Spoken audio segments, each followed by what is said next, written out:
I found another one of these adorable rock painting ideas for Valentine's Day that I never made into these quick 3-minute tutorials for you. These are super simple. I'm doing stones. You can do these on cards, on really any craft.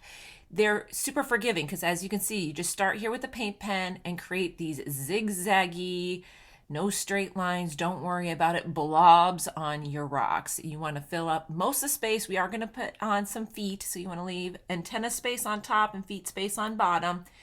Do them in whatever colors you want. I'm doing like my pastel color paint pens here in this video.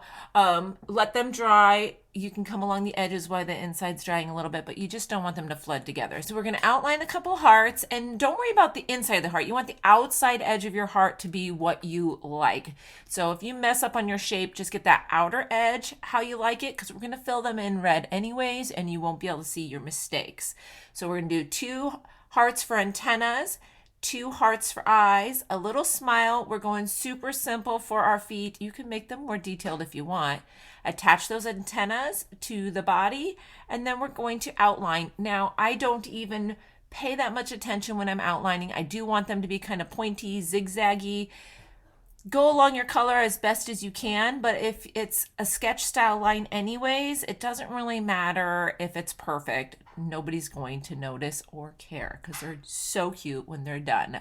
The last thing they're going to do is analyze if you filled in all these little itty bitty spaces. Once you have your outline all the way around your little love bug, you can fill in your hearts.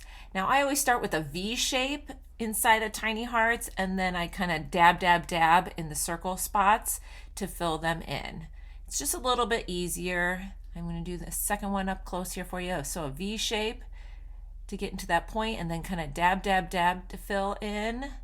It's just an easy way to fill a heart. You can also do this with dotting tools as well. If you do not have paint pens, dotting tools will work well for filling in these heart eyes, and you could easily do the shapes with the paintbrush as well. Now the final touch, you add a little highlight in those eyes. They're just the cutest. You can paint whole batches of these, hide them around town, pass them out to friends, give them out to your Valentines, in class, whatever you want to do. Follow for more.